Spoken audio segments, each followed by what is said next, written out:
जी 710 की 2 लेक्चर्स हम आज कवर करेंगे।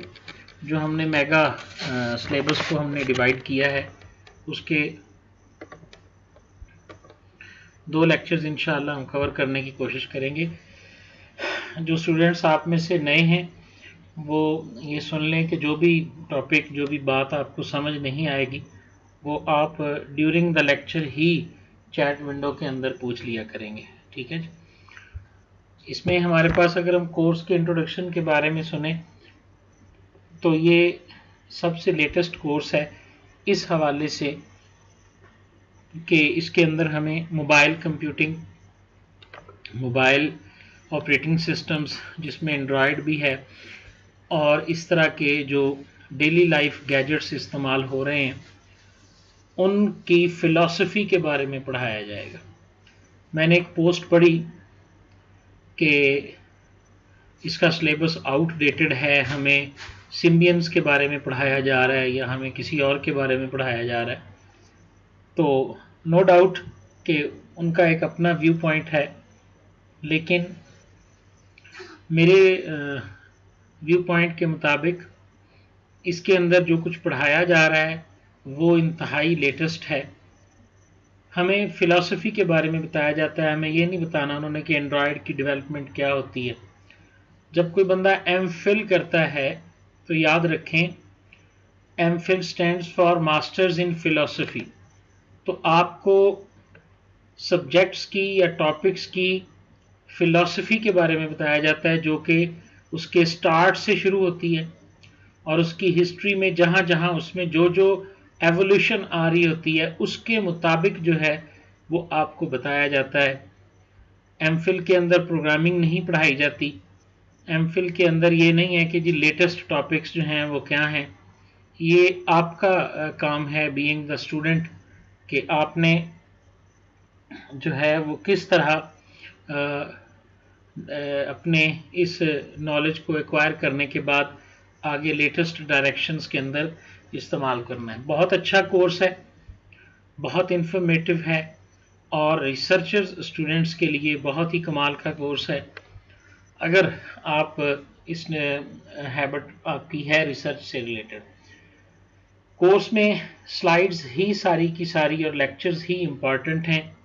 मैं आप सब लोगों को रिकमेंड करूँगा कि कोशिश करके किसी भी तरह इसके लेक्चर्स को सुन लें, क्योंकि इसका जितना भी सिलेबस है इसकी स्लाइड्स की तादाद हर लेक्चर में किसी में 10 है, किसी में 12 है, लेकिन उसके अंदर जो मटेरियल सर ने शेयर किया है, जो मटेरियल पढ़ाया है, जो चीज़ें बताई हैं वो एक्स्ट्रा ऑर्डिनरी हैं और वो बहुत ज़्यादा हैं और उनको आप फिर नेट से मज़ीद पढ़ सकते हैं और मज़ीद बुक्स को जो है ना वो देख सकते हैं। कोई रिकमेंडेड बुक्स जो है वो इसके लिए एज सच नहीं है कि जिसको फॉलो किया जाता है। टॉपिक्स हैं और एक लेटेस्ट रिसर्च है। इन टॉपिक्स के बारे में ज़रूर आपको पढ़ना पड़ेगा कि ये क्या होते हैं। जो रिलेटेड नॉलेज चाहिए इस सब्जेक्ट के लिए ये मिक्सचर है बेसिकली। नेटवर्क्स का नॉलेज भी इसमें आपके काम आएगा। आर्टिफिशियल इंटेलिजेंस आपको ऐसा लगेगा जैसे थोड़ा सा मेजर पार्ट है इसका। डिस्ट्रीब्यूटेड सिस्टम्स जो हैं वो भी इसमें डिस्कस होंगे। मोबाइल ऑपरेटिंग सिस्टम्स जो हैं जी मुनज़्ज़ा बिल्कुल काफ़ी हैं। जो भी इसके हैंडआउट्स हैं, इसके जो हैंडआउट्स हैं अगर आप उसकी एक कॉपी मुझे भेजें इस एड्रेस के ऊपर, मैं यहाँ पे एड्रेस लिख रहा हूँ, तो देन मैं बता सकता हूँ। क्योंकि हमने जब मैंने इसको पढ़ा था तो कोई हैंडआउट्स नहीं थे। अगर वो स्लाइड्स को ही कंबाइन करके हैंडआउट्स बना दिया गया है तो फिर अगेन मैं ये कहूँगा कि वो सफिशेंट नहीं होंगे। ठीक है, ये ज़हन में रखें। अगर इसकी स्लाइड्स को ही कंबाइन करके तो उसको बना दिया गया है। ठीक है, दानिशकदा के प्लेटफॉर्म का में जो एक ग्रुप है, व्हाट्सएप का जो ग्रुप है, उसके अंदर एक स्टूडेंट है, मुझे नाम उसका याद नहीं है, उसने हैंड रिटन काम किया है इसके ऊपर। हैंड रिटन हैंडआउट्स उसने बनाए हैं और उसने उसी तरह उसकी पिक्स लेके शेयर किया हुआ है ग्रुप के अंदर। आई डोंट नो कि वो, चूँकि मैं अब नाम ले दूँ वो नाम गलत हो, लेकिन किसी एक स्टूडेंट ने बड़ी मेहनत के साथ जो है उसका मेरे साथ रब्ता भी है, उसने मुझे फ़ोन भी किया है 1-2 दफ़ा, अब उसका नाम मुझे याद नहीं है। अगर आप तहसीन, ओके जी, ठीक आयशा, तो तहसीन से वो इमेजेस लेके अगर उनको आप पीडीएफ में तब्दील कर लें तो वो इस कोर्स को पास करने का इस वक्त तक जो मौजूद सोर्सेज हैं उनमें से सबसे अच्छा सोर्स है जो मेरी नज़र से गुजरा है। ठीक है जी। हाँ, ये मैं क्लियर कर दूं कि तहसीन के बनाए हुए नोट्स को मैंने देखा है, चूंकि मेरे पास उसकी एग्जैक्ट कॉपी नहीं है। ठीक है जी, तो इसलिए अगर वो वाला अगर आप में से या अगर मिस अतीका मेरी आवाज़ सुन रही हैं तो काइंडली रिप्लाई करेंगी मुझे कि अगर आप तहसीन से वो स्नैप्स लेके और इस सेमेस्टर के अंदर उनको ही पीडीएफ में चेंज कर दें और वो सप्लीमेंट्री नोट्स के नाम से जो है वो आप उसको ग्रुप में शेयर कर दें। ठीक है जी। और नहीं, फिर उसको ज़रूरत नहीं है जी उम्मे हबीबा। फिर अगर आप उसके हैंडआउट्स को पढ़ के देखें, मैं दोबारा समझा दूं ज़रा आपको, आप हैंडआउट्स को पढ़ें, उसके अंदर दिए गए टॉपिक को देखें, अगर आपको रीडिंग से समझ आ जाती है तो फिर आपको वीडियो लेक्चर सुनने की ज़रूरत नहीं है, उससे आपका टाइम बच जाता है। लेकिन अगर आप कोई कॉन्सेप्ट पढ़ने की कोशिश कर रहे हैं, रीड कर रहे हैं नेट से या तहसीन वाले नोट्स से या कहीं से भी, तो देन अगर नहीं क्लियर हो रहा तो फिर लेक्चर का वो पार्ट सुनने में भी हर्ज क्या है। कॉन्सेप्ट को क्लियर करने के लिए मैंने थ्रू आउट अपना एमफिल और एमसीएस, चूँकि मेरा मास्टर्स भी वर्चुअल यूनिवर्सिटी से था और मेरा एमफिल भी वर्चुअल यूनिवर्सिटी से था, तो मैंने ये अप्रोच अपनाई हुई थी। मैं स्लाइड्स को गो थ्रू करता था और जिस चीज़ की मुझे नहीं समझ आती थी उसके लिए मैं वो लेक्चर और उसका वो पार्ट जो है वो सुन लेता था और उससे मुझे जो है ना वो मेरा टाइम थोड़ा सा बच जाता था। आप सब लोग ही जॉब होल्डर होंगे और प्रोफेशनल्स होंगे, तो ये टाइम जो है ये आप सबके लिए प्रॉब्लम क्रिएट कर रहा होगा, वरना एमएस जो है वो इतना मुश्किल नहीं है। टाइम जितना इसको चाहिए वो हम दे नहीं सकते और फिर हम कहते हैं कि जी ये बहुत मुश्किल है या वीयू की स्टडी टफ है या जो कुछ भी है। भाई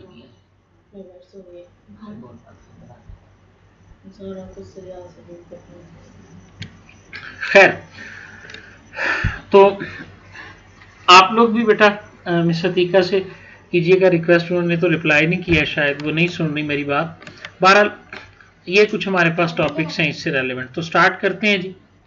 आपके सामने स्लाइड नंबर 1 के अंदर ये एक तस्वीर बनी हुई है जिसमें एक बंदा जो है वो कैरी कर रहा है अपने कंप्यूटर को, और इसको कैरी करना इसके लिए कितना हेक्टिक है।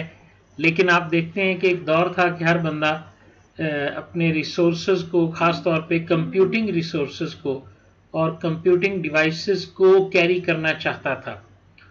इसी वजह से अगर necessity is the mother of invention, अगर वो चाहता था तभी लैपटॉप्स, नोटबुक्स, पीडीएस और टैब्स और इस तरह के डिवाइसेस जो हैं वो वजूद में आए हैं। हमारे पास जो टेक्नोलॉजीज़ हैं, मार्क वीज़र जो हैं, याद रखिएगा, वो फाउंडर हैं इस सब्जेक्ट के, परवेसिव कंप्यूटिंग के। और परवेसिव कंप्यूटिंग को जब लिटरेचर में इसका नाम शुरू में जो आया है वो यूबिक्विटस कंप्यूटिंग के नाम से भी आया है। ठीक है, मार्क वीज़र ने अपने जो सेमिनल पेपर था यूबिक्विटस कंप्यूटिंग का, उसमें कुछ फिलॉसफी पेश की जो कि आगे चल के हमारे पास आज इस सब्जेक्ट की सूरत में है। उसने बताया कि the most profound technologies are those that disappear. ठीक है, टेक्नोलॉजी कहता है वो है जो गायब है, जो हिडन है। दे merge themselves into the fabric. वो फैब्रिक और वियरिंग से मुराद रोज़मर्रा का लफ्ज़ आप समझें। ठीक है, ये ना समझें कि कहीं हमारे कपड़ों के अंदर जो है वो मिक्स हो गई हुई हैं। They merge themselves into fabric and wearing. वो हमारे रोज़मर्रा की ज़िंदगी में हम घड़ी पहनते हैं, वो वेयरिंग में आती है। आप देखें एक वॉच जो है वो अगर आप हेल्थ वॉच पहन लें तो वो आपके दिल की धड़कन को, आपके किए हुए सफ़र को, आपकी ब्लड को, आपकी पल्स को, आपकी हेल्थ के कितने मेजर्स को डिसअपियरिंग वे के अंदर वो कैलकुलेट कर रही होती है, until they are indistinguishable from it। जब तक वो इस तरह जिंदगी में मिक्स हो जाएं आपके कि आपको एहसास भी ना हो कि आप टेक्नोलॉजी को यूज कर रहे हैं, वो आपके part of the daily life and everyday life and routine life जो है वो बन जाए। तो इस तरह की जो टेक्नोलॉजी है ये इसका सबसे बेहतरीन पॉजिटिव है। ऐसी टेक्नोलॉजी को हम यूबिक्विटस कंप्यूटिंग कहते हैं। परवेसिव कंप्यूटिंग को अगर हम डिफाइन करने की तरफ आए तो computing that is omni present and is appears to be everywhere all the time may involve many different computing devices that are embedded in various devices or appliances and operate in the background। ठीक है जी, ध्यान से सुन लें। ऐसी technology जो हर वक्त हर जगह मौजूद है और वो एक चीज़ का मजमूआ नहीं है, उसमें बहुत सारे कंप्यूटिंग डिवाइसेस मौजूद हैं। हम पढ़ के आए, नेटवर्क्स भी उसके अंदर है, नेटवर्किंग डिवाइसेस भी उसके अंदर हैं, कंप्यूटिंग डिवाइसेस भी उसके अंदर हैं, सेंसरिंग डिवाइसेस जो हैं वो भी उस सिस्टम का हिस्सा हैं।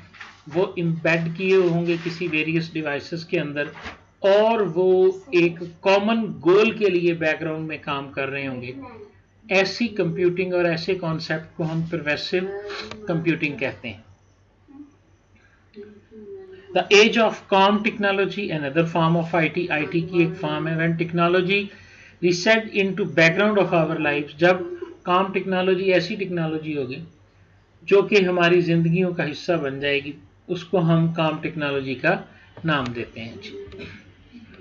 यहाँ तक बात की समझ आ गई सबको? अगेन ये मैंने डेफिनेशन को थोड़ा सा मजीद बेहतर किया। ये कॉन्सेप्ट मैं देना चाहता हूँ ताकि आपके जहन में इसका स्कोप आ जाए कि ये बेसिकली है क्या, इसके थीम की समझ आ जाए। अगर आपको इसका थीम थोड़ा बहुत आता होगा ना तो फिर आप अपने प्रीवियस नॉलेज को भी इसके अंदर इंटीग्रेट कर सकते हैं जो आपने पहले पढ़ा हुआ है। और आपने डिस्ट्रीब्यूटर के बारे में, डेटाबेसेस के बारे में, आर्टिफिशियल इंटेलिजेंस के बारे में, नेटवर्क्स के बारे में पढ़ा हुआ है इससे पहले ना, लेकिन उसका इसके साथ क्या रिलेशन है इसको फाइंड आउट करने की आपने कोशिश करनी है जी। यहाँ तक बात की समझ आ गई जी सबको? शाबाश। तो इस डेफिनेशन को आप खुद से पढ़ें और मुझे रिप्लाई करें कि सिंपल पढ़ने से आपको कितनी समझ आई है, 50%, 60% और मोर और लेस।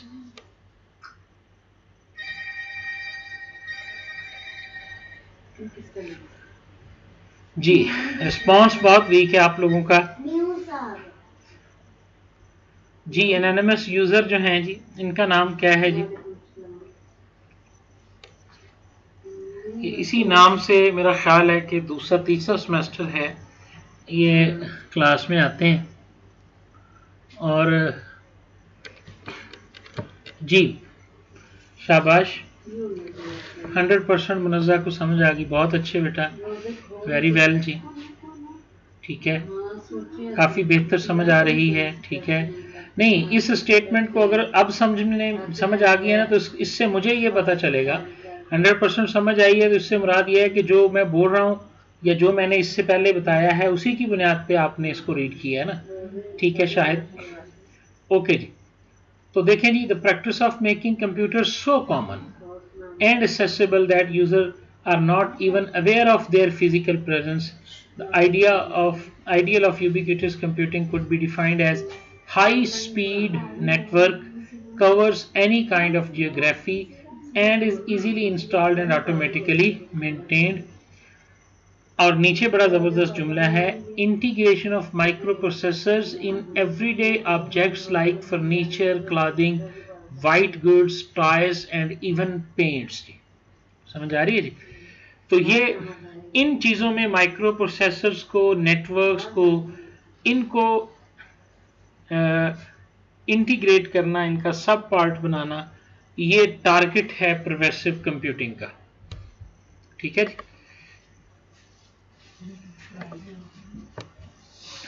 क्लियर हो गया? तो और ये हमारी रोज़मर्रा ज़िंदगी में आपको पता ही है बहुत सारे डिवाइसेस हम यूज़ कर रहे हैं।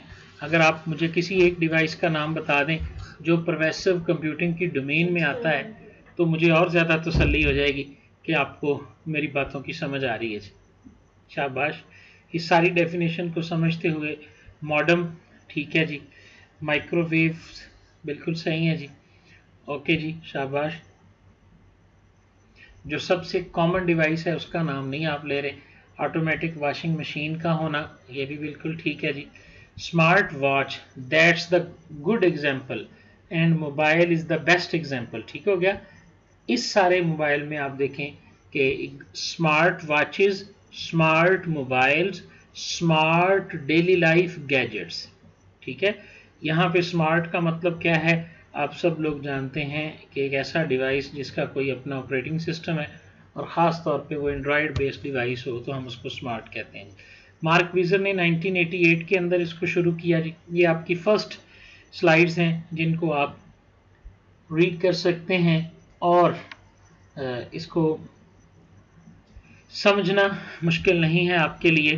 ठीक है जी, एम्बेडेड प्रोसेसर्स हैं, कम्युनिकेट कर सकते हैं, सराउंडिंग इंफ्रास्ट्रक्चर है, सीमलेसली, ये ऐसा लफ्ज़ है इसके अंदर, hidden, disappearing, seamlessly coordinating their operations to provide support for a wide variety of everyday work practices. ऐसी प्रैक्टिसेस को जो है वो हम परवेसिव कंप्यूटिंग का नाम देंगे जी। ठीक है, और ये कोई मुश्किल चीज़ नहीं है, आपकी डेली लाइफ में ऐसा हो रहा है कि बहुत सारी सर्विसेज ऐसी हैं जो सीमलेसली आप हासिल कर रहे होते हैं। ठीक है,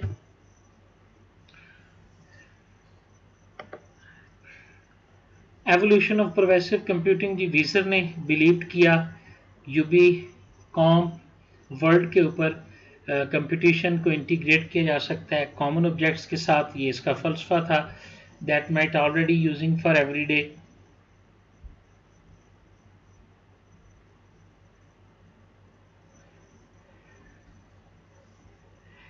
जी शायद जो मिड टर्म के हवाले से हमारे लेक्चर्स हैं या ये जो क्लास होती है इससे मुराद यही होता है कि आपको 3 से 4 लेक्चर्स में सारे लेक्चर्स गो थ्रू करवा दिए जाएं।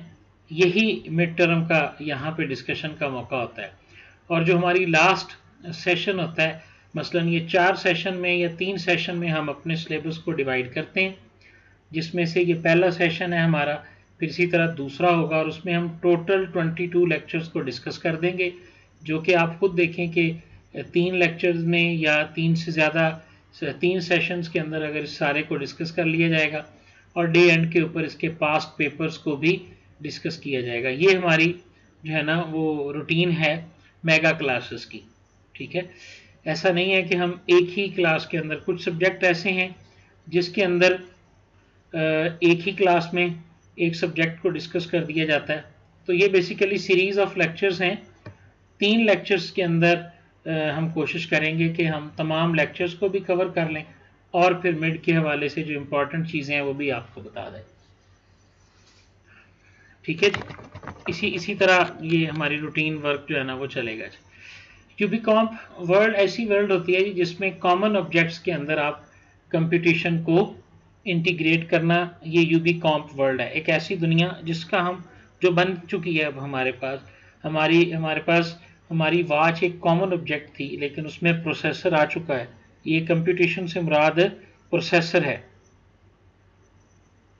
जी ज़रूर, हर चीज़ आपको बताई जाएगी। मैंने शुरू में बता दिया हुआ है, अगर आपको याद है, कि इसका मिड टर्म के हवाले से ये स्लाइड्स ही सिलेबस हैं और इन स्लाइड्स को ही आपने पढ़ना है 22 की 22 को। और जो टर्म आपको समझ नहीं आती उसके लिए ज़रूर आप वीडियो देखें, वीडियो का वो पार्ट देखें, सर की जो चीज़ें हैं उसको सुने। टोटल थ्योरी बेस्ड क्वेश्चंस आने हैं, लेकिन थोड़े से और ये ज़हन में रखिए कि 10 स्लाइड्स होती हैं एक लेक्चर के अंदर, लेकिन उसका मटेरियल हो सकता है जब आप उस लेक्चर को या उस चीज़ को पढ़ेंगे तो वो मटेरियल जो है वो आपके पास 3 से 4 पेज बन जाए।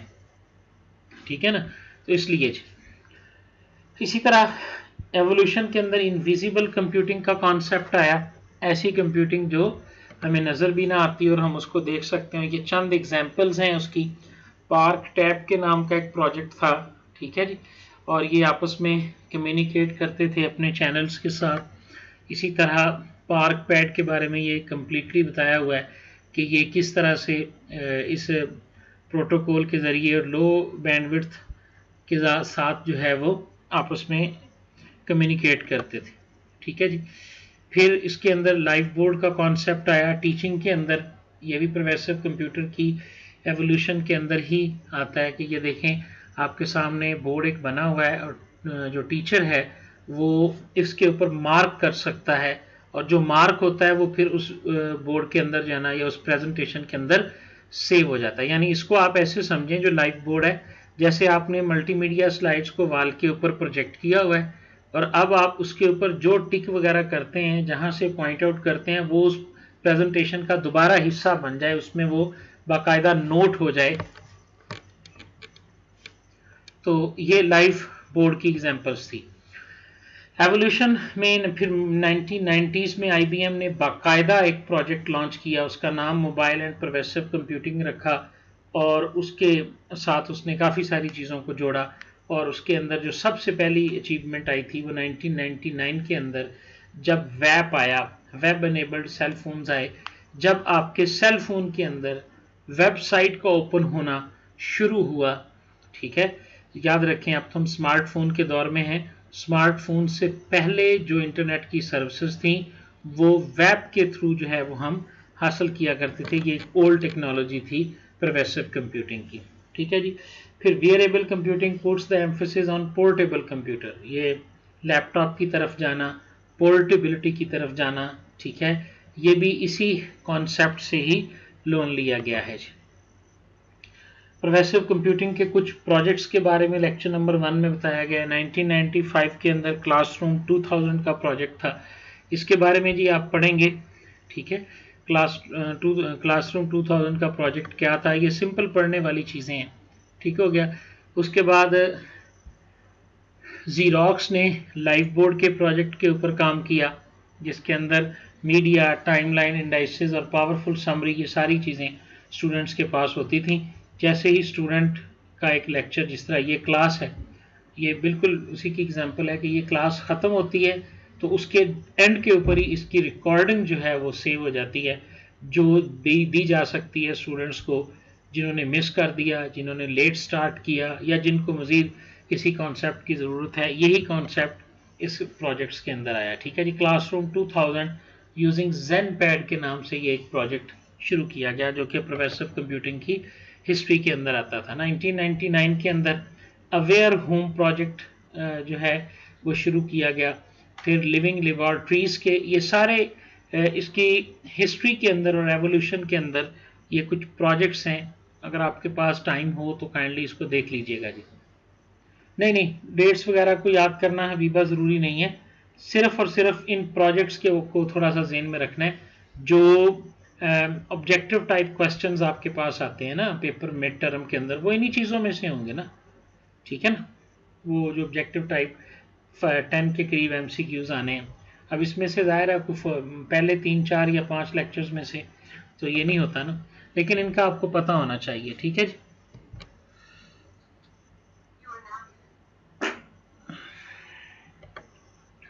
इसी तरह गाइड प्रोजेक्ट था, ये वो जो आजकल बड़ा आम हो गया हुआ है, लोकेशन को ट्रेस करना, लोकेशन को शेयर करना, लोकेशन बेस्ड सर्विसेज थी।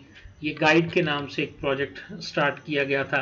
First mobile electronic guide book थी। इसके अंदर जो है वो किसी एक मखसूस मकाम के बारे में मुकम्मल गाइड बुक बना दी जाती थी। जिस तरह गाइड जाते थे टूरिस्ट के पास, तो ये बुक उनके पास होती थी जो उनको गाइड करती थी। अगर हम बात करें मॉडर्न डायरेक्शंस की, तो SenseCam is a small variable computer that periodically captures images of the world as a user moves around, ठीक है जी।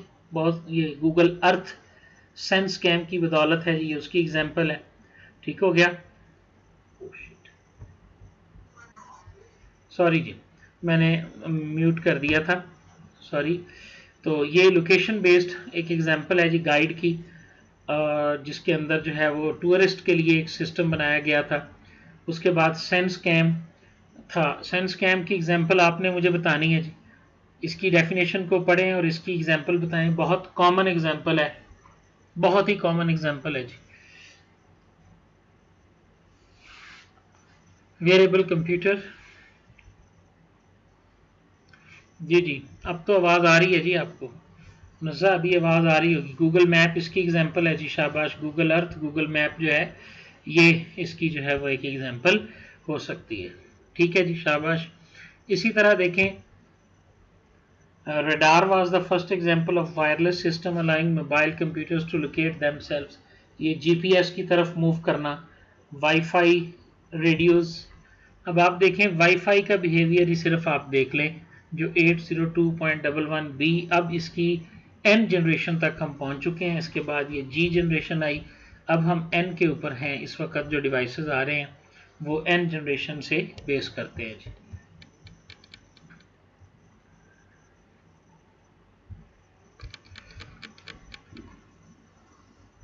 तो वाईफाई की एग्जांपल आपके पास है जी कि आप जब, अगर आपके नेटवर्क्स देखें हम जब किसी भी ऐसी जगह जाते हैं जहाँ पे वाईफाई के सिग्नल्स आ रहे होते हैं, तो खुद ब खुद वाईफाई का राउटर, जो हमने वाईफाई ऑन किया होता है, तो वो खुद ब खुद अडॉप्ट कर लेता है उसको, और अगर वो ओपन होगा तो आई थिंक कि वो उसके साथ ऑटोमेटिकली कनेक्ट भी कर लेगा। ठीक है, अब ये देखें सीमलेसली डिसअपियरिंग वे के अंदर उसने ये काम किया है। ठीक है जी, इस तरह की टेक्नोलॉजी जो है दैट इज परवेसिव कंप्यूटिंग की एग्जांपल हमारे पास आएगी जी। इसी तरह इजी लिविंग है, ठीक है जी, और इस तरह के और भी प्रोजेक्ट्स जो हैं वो आपको इसकी हिस्ट्री के अंदर मिलेंगे। ये एक ग्राफ है जो कि शो कर रहा है कि मॉडर्न डायरेक्शंस के अंदर हमारे पास जो सेल फोन है, स्मार्टफोन्स हैं और लैपटॉप्स हैं, किस तरह वो ग्रेजुअली जो है वो इंक्रीज कर रहे हैं। और स्मार्टफोन के बारे में आप देखें कि 2004 में उसका बिल्कुल ज़ीरो पार्ट था, लेकिन 2003 के अंदर जो है आप देखें कि स्मार्टफोन जो है वो बहुत ज़्यादा ग्रो कर चुका हुआ है। Cell phone, smartphone and laptops जी। ठीक है जी, इस तरह ये चीज़ें इसके अंदर आ रही हैं जी। ये वो फिगर थी जो मैंने शुरू में बताई थी, that is called variable computing. ठीक हो गया जी। ये एक बहुत ही इंटरेस्टिंग एग्जाम्पल है आरा के नाम से, ये लेक्चर नंबर 2 में शायद दी हुई है। इसको आप लोगों ने ज़रूर पढ़ना है ताकि आपको इस सब्जेक्ट के फ़लसफ़े की समझ आए कि ये बेसिकली है क्या। ठीक है जी, इस वक्त हमारे पास नहीं है टाइम, चूँकि ये हमारी रेगुलर क्लास नहीं है, इसमें हमने ज़्यादा कोर्स को कवर करना है, लेकिन ये ज़हन में रखिएगा कि इसको सब में एक दफ़ा रीड ज़रूर करना है जी। ठीक है, ताकि आपको इसकी समझ आए कि आने वाले दिनों में ये कैसे है। ठीक है जी, ये उसी की एग्जांपल चल रही है जी हमारे पास। परवेसिव कंप्यूटिंग के फ़ायदे आगे जी, प्रोएक्टिव है, ये सेल्फ ट्यूनिंग है। ठीक है, और इसके बारे में उसने बताया कि ये किस तरह से प्रोएक्टिव है और किस तरह से सेल्फ ट्यूनिंग है। पिछले केस के अंदर कहाँ पे प्रोएक्टिव और सेल्फ ट्यूनिंग हुई, ये उसने एग्जांपल निकाल के दिए हैं आपको उसके अंदर जी। ठीक हो गया जी। प्रोएक्टिव से मुराद कि ये रिएक्टिव नहीं है, खुद से सर्च करना, खुद से टेक्नोलॉजी की तरफ ट्रेंड होना। और सेल्फ ट्यूनिंग से मुराद ये है कि ऑटोमेटिकली अपने बिहेवियर को, अपनी सेटिंग्स को जो है वो चेंज कर लेना अपने इन्वायरमेंट के हवाले से, अपने सर्कमस्टेंसेस के हवाले से। ठीक है जी, ये उस हिसाब से, यानी ये खुद ब खुद अपने आप को अडॉप्ट कर लेना या उसको चीज़ों को चेंज कर लेना, ये परवेसिव कंप्यूटिंग के स्कोप में आता है। ये याद रख लें जी। 2 की आइडियाज़ इन परवेसिव कंप्यूटिंग, इस तरह का शॉर्ट क्वेश्चन पेपर में आ सकता है जी। परवेसिव कंप्यूटिंग के 2 की आइडियाज़ क्या हैं, तो उसमें आपने प्रोएक्टिविटी और सेल्फ ट्यूनिंग को जो है ना वो डिस्कस करना है जी। ठीक है, ये वही प्रोएक्टिविटी और सेल्फ ट्यूनिंग पिछले केस के अंदर किस तरह जो है वो हो रही है, ये उसने यहाँ पे डिस्कस किया है। तो इसको आप उसी सूरत में डिस्कस कर सकते हैं जब आपने वो केस जो है वो पढ़ा होगा जी।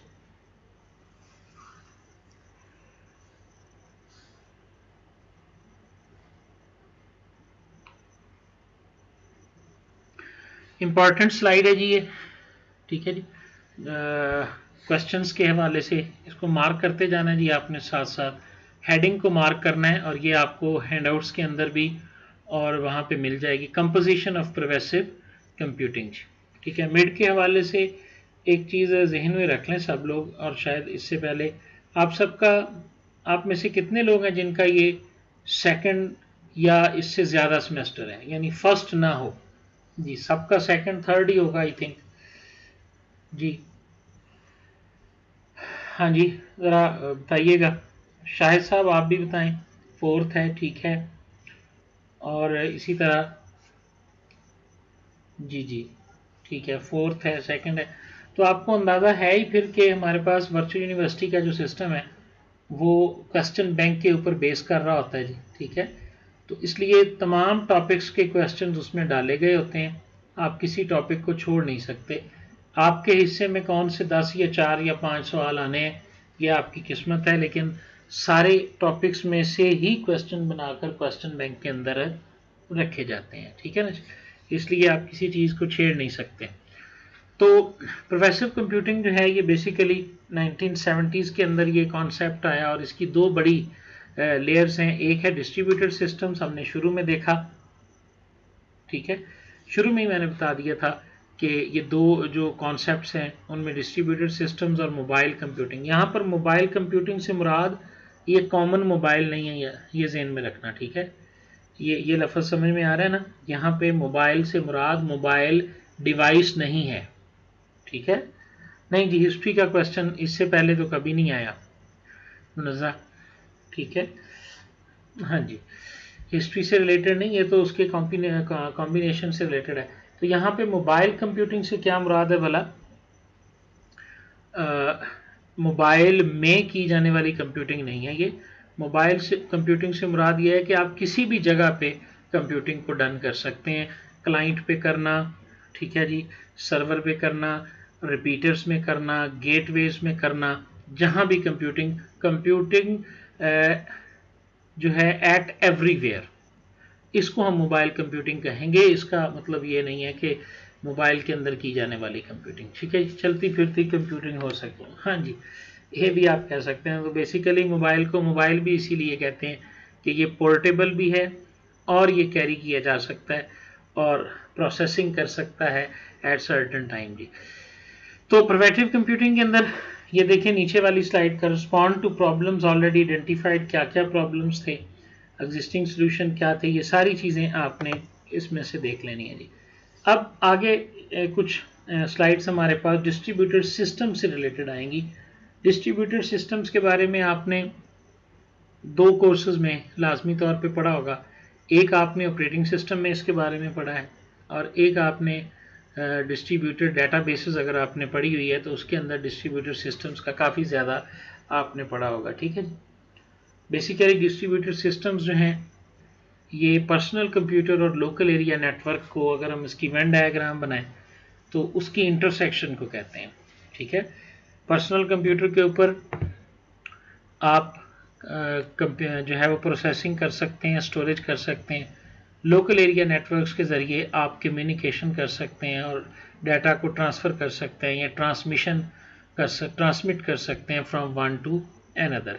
जब हम पर्सनल कंप्यूटर और लोकल एरिया नेटवर्क को मिक्स करके प्रोसेसिंग करेंगे, ट्रांसमिशन करेंगे, तो ये हमारे पास डिस्ट्रीब्यूटेड सिस्टम कहलाएगा। ठीक है जी, बेसिकली एक लॉजिकल यूनिट होता है। हमने फिज़िकली एक सिस्टम को डिफरेंट कंपोनेंट्स में डिवाइड करके फिज़िकली मुख्तलिफ कंप्यूटर्स के ऊपर हमने उसको रखा होता है, और थ्रू नेटवर्क्स जो है वो सिस्टम आपस में जुड़े होते हैं। तो बिहेव वो एक के तौर पे कर रहे होते हैं, लेकिन एक्चुअली वो फिज़िकली डिसलोकेटेड होते हैं हमारे पास। तो डिस्ट्रीब्यूटेड सिस्टम्स को अडॉप्ट ऑपरेटिंग सिस्टम ने भी कर लिया, तो डिस्ट्रीब्यूटेड ऑपरेटिंग सिस्टम्स का कॉन्सेप्ट आ गया। डिस्ट्रीब्यूटेड सिस्टम्स को अडॉप्ट किया गया है स्टोरेज वालों ने, तो क्लाउड्स जो हैं वो आपके सामने वजूद में आ गए हैं। डिस्ट्रीब्यूटेड सिस्टम्स को अडॉप्ट किया डेटाबेस वालों ने, तो फिर ये डिस्ट्रीब्यूटेड डेटाबेसेस की तरफ भी जा रहे हैं जी। एंड कंप्यूटिंग भी यही होती है जी, multiple user computing simultaneously, that is called and computing. एक से ज़्यादा, एक लफ्ज़ आपने सुना होगा सिंगल का, ठीक है, डबल का या मल्टीपल्स का, तो ये एन कंप्यूटिंग के अंदर जो है ना कोई लिमिट नहीं है 2 4 6, तो ये इसलिए इसको एन कंप्यूटिंग का कॉन्सेप्ट जो है ना वो दिया जाता है। शाहद ने अच्छी एग्जांपल दी है एटीएम के हवाले से, ठीक है जी, कि एटीएम के जो लाइंस हैं, जो देखें यूनिट्स पूरे पाकिस्तान में लगे हुए हैं या पूरी दुनिया में लगे हुए हैं, बट वो फिज़िकली हमारे पास डिस्ट्रीब्यूट भी हुए हैं, ठीक है, लेकिन वो काम एज अ एक यूनिट भी कर रहे हैं, दैट इज़ डिस्ट्रीब्यूटेड सिस्टम से। क्लाउड कंप्यूटिंग भी एक बेहतरीन मिसाल है इसकी। ये कुछ प्रॉपर्टीज़ अगली स्लाइड्स में बताई जाएंगी। डिस्ट्रीब्यूटेड सिस्टम्स की इंपॉर्टेंट क्वेश्चन है, डिस्ट्रीब्यूटेड सिस्टम्स की प्रॉपर्टीज़ क्या हैं और डिस्ट्रीब्यूटेड सिस्टम्स क्या होते हैं। नंबर 1 प्रॉपर्टी इसकी रिमोट कम्युनिकेशन है, ठीक है जी, और इसकी आगे मज़ीद उसने 2 चीज़ें बताई हैं, प्रोटोटाइप, प्रोटोकॉल, लेयरिंग है, और the principal states that when ever possible, ये चीज़ें बताई गई हैं डिस्ट्रीब्यूटेड सिस्टम्स की। पहली जो हॉबी है रिमोट कम्युनिकेशन, उसके हवाले से, ठीक है जी। Remote communication include protocol layering है, रिमोट प्रोसीजर कॉल है, यूज़ ऑफ टाइम आउट्स है, and use of end to end arguments in place of functionality. Remote से मुराद जब आप फिज़िकली किसी और जगह पर मौजूद हैं और आप किसी दूसरे डिवाइस को एक्सेस करना चाहते हैं या दूसरे डिवाइस को जो है उसके साथ कम्युनिकेट करना चाहते हैं, इसको हम रिमोट कम्युनिकेशन कहते हैं, ठीक है। ये डिस्ट्रीब्यूटेड सिस्टम्स का पहला फीचर है। दूसरा फीचर फॉल्ट टॉलरेंस का जी, including atomic transactions, distributed and nested transactions and 2 phase commit जो होता है। बहुत सिंपल सा कॉन्सेप्ट है फॉल्ट टॉलरेंस का। जब एक सिस्टम जो है वो फिज़िकली डिस्ट्रीब्यूट हुआ है, एक से ज़्यादा डिवाइसेस पर वो मुश्तमिल है, तो जाहिर है उसके अंदर अगर एक ट्रांजैक्शन ऐसी है जो कि 4 डिवाइसेस के ऊपर होगी, तो ये डिस्ट्रीब्यूटेड में चली जाएगी। अब उस ट्रांजैक्शन का एटॉमिक से क्या मुराद है कि इतना डिस्ट्रीब्यूटेड होना कि वो चारों के ऊपर अकेली परफॉर्म हो जाए, लेकिन कमिट उस वक्त होगी जब चारों पर हो जाएगी। ऐसा नहीं हो सकता कि एक पे हो गई है बाकी 3 पे फेल हो गई है, तो ये इनकंसिस्टेंसी आ जाएगी, ऐसा नहीं, ठीक है जी। तो इस तरह ट्रांजैक्शंस का होना, उन तमाम चीज़ों को जो है वो कंट्रोल करना फॉल्ट टॉलरेंस के अंदर, ये उसकी दूसरी खूबी आ गई जी। पढ़ लें जी, मैं बैक स्पेस करके आपको दिखा रहा हूँ। ये हम डिस्ट्रीब्यूटेड सिस्टम्स की कैरेक्टरिस्टिक्स के ऊपर बात कर रहे हैं जी, याद रखिएगा, ठीक है।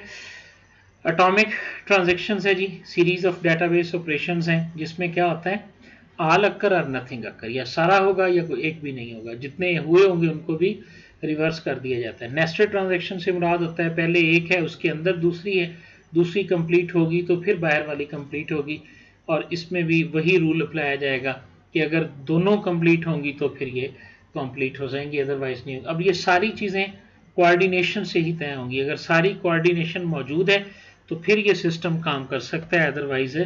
तो देख लें, कम्युनिकेशन और कोऑर्डिनेशन डिस्ट्रीब्यूटेड सिस्टम्स की बहुत हाई डिमांड होती है, हाईली अवेलेबल होते हैं। इसमें optimistic, pessimistic, mirrored execution and optimistic. अब देखें ना, ये वो चीज़ें हैं जो मैं आपसे डिस्कस कर रहा था कि अब लिखने में ये एक स्लाइड है, लेकिन अगर आप इसको पढ़ें, हाई अवेलेबिलिटी को, optimistic and pessimistic replica control को, मिरर्ड एग्जीक्यूशन को एंड ऑप्टिमिस्टिक रिकवरी को, जब आप इसको इन डिटेल पढ़ेंगे, जो कि डेफिनेटली आपको नेट से पढ़ना पड़ेगा, चूँकि मैंने बताया कि कोई रिकमेंडेड लिटरेचर इसमें नहीं है, तो ये 3 से 4 पेजेस पर मुश्तमिल भी ये स्लाइड हो सकती है। इसलिए मैंने कहा था कि जहन में रखें इस कोर्स को तैयार करते हुए कि कुछ ना कुछ मटेरियल आपको एक्स्ट्रा पढ़ना पड़ेगा, लेकिन ये सारी चीज़ें उसके अंदर आ जाती हैं।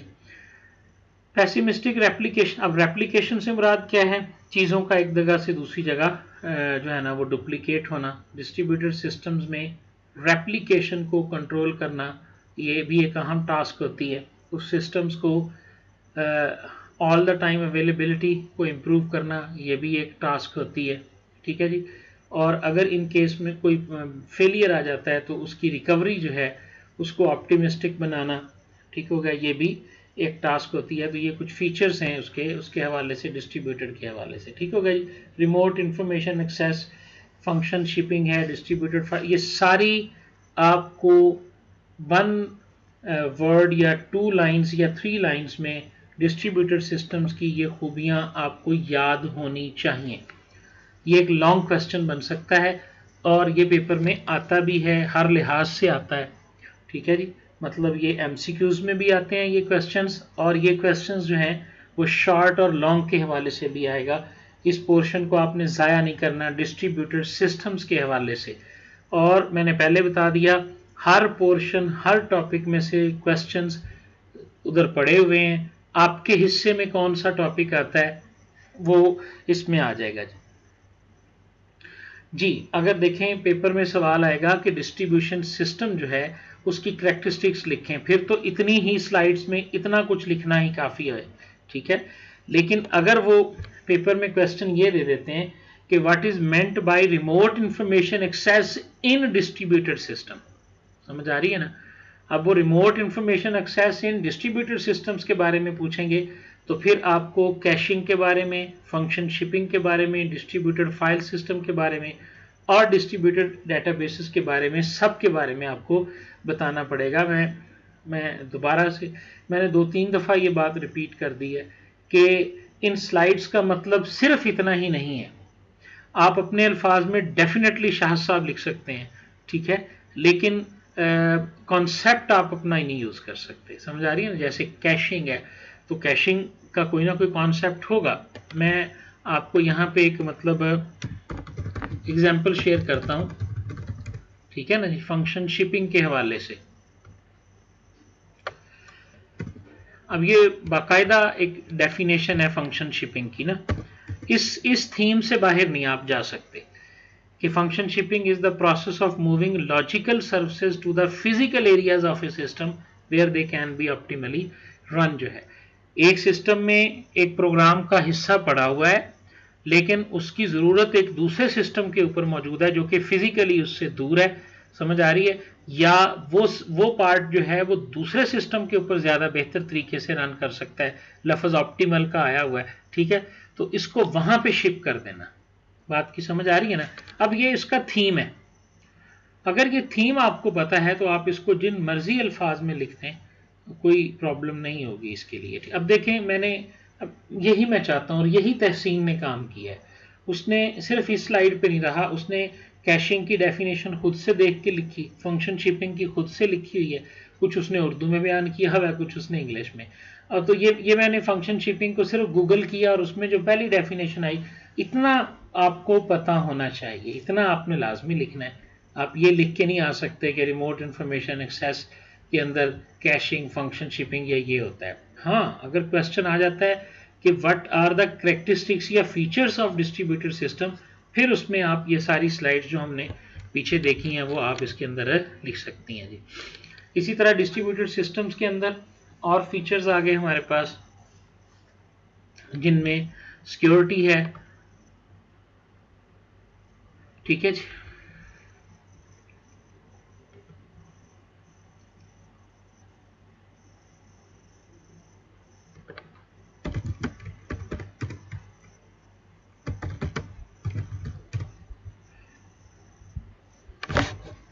ठीक है जी।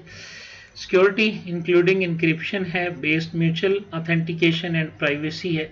इसमें म्यूचुअल ऑथेंटिकेशन क्या होती है, इंक्रिप्शन बेस्ड म्यूचुअल और प्राइवेसी से क्या मुराद है, ये फीचर्स भी आपको पता होना चाहिए। सिक्योरिटी फीचर है जी, in which client process must prove its identity to server and then server must prove its identity to the client, जिसमें 2 वे ऑथेंटिकेशन हो रही है। सर्वर भी क्लाइंट को वेरीफाई करेगा और क्लाइंट भी सर्वर को वेरीफाई करेगा। बहरहाल ये एक सिंपल कॉन्सेप्ट और प्रीवियस नॉलेज है आपका इसके बारे में, ठीक है जी।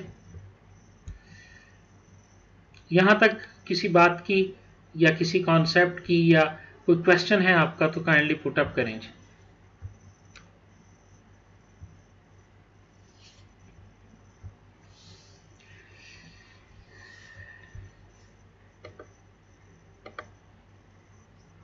देखें जी, लास्ट लेक्चर जो हमने अभी अब से पहले तक डिस्कस किया, ये उसके क्वेश्चन बनते हैं जी, जो आपके सामने मैंने लिख दिया है जी।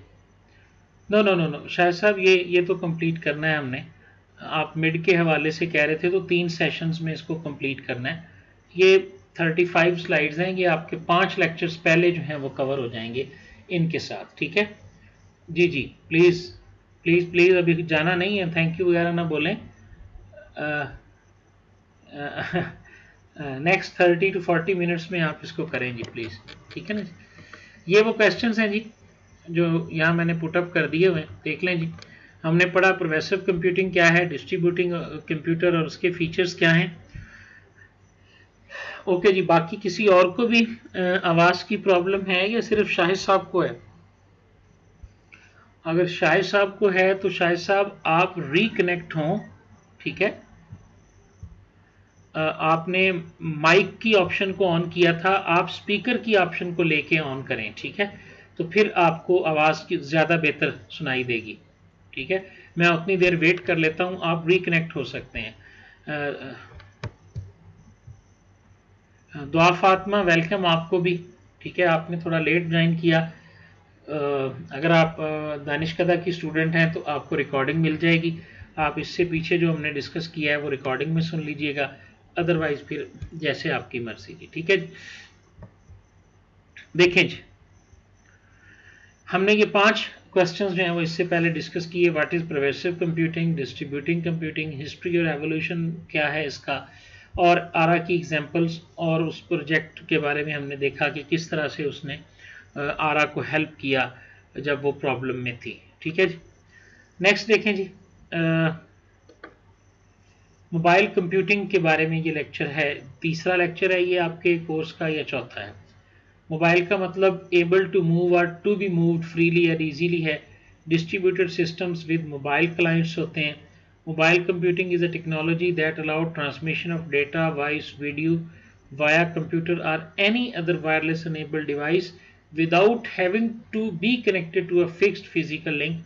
उसका किसी एक लिंक के साथ कनेक्ट होना, किसी एक जगह भी होना ज़रूरी नहीं है, आप उसको जो है ना वो यूज़ कर सकते हैं। तो मोबाइल कंप्यूटिंग में 2 कॉन्सेप्ट्स आते हैं, mobile communication and hardware. Hardware कौन सा होगा और किन रूल्स के साथ उनको कम्युनिकेट, जैसे आप पढ़ के आए हो पीछे, एक डाटा कम्युनिकेशन का सब्जेक्ट आपने पढ़ा जिसमें सिर्फ आपने रूल्स पढ़े हैं, प्रोटोकॉल क्या है, कितने टाइप्स की कम्युनिकेशन होती है, मोड्स कितने होते हैं, कोडिंग कैसे होती है, that was the part of communication. फिर एक आपने कंप्यूटर नेटवर्क्स का कोर्स पढ़ा जिसमें आपने हार्डवेयर के बारे में भी देखा, ये बिल्कुल वही लफ्ज़ है और उसी तरह का इसके अंदर जो है ना वो आ जाता है जी, ठीक है जी। Appearance of full function laptop computers with wireless LANs जो हैं ये 1990s में आए। डिस्ट्रीब्यूटेड सिस्टम्स अपने मोबाइल क्लाइंट्स के साथ आए, और although many basic principles of distributed design continued to apply, 4 key constants of mobility forced the development of specialized technique. Basically distributed से हम मोबाइल की तरफ मूव किए हैं, डिस्ट्रीब्यूटेड कंप्यूटर से हम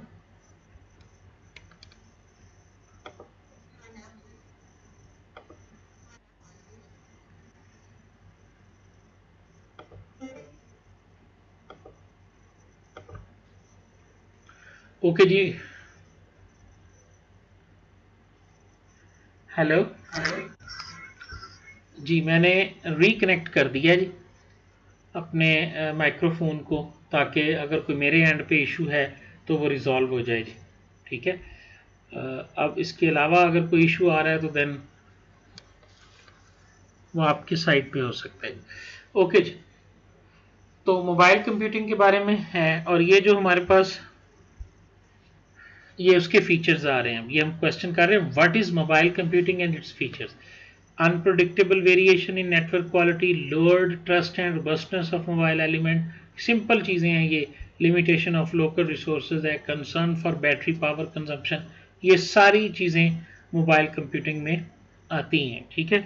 इनके ऊपर काम हो रहा है, और ये कुछ एक ग्राफ सा बनाया हुआ है इसका मोबाइल कंप्यूटिंग के हवाले से।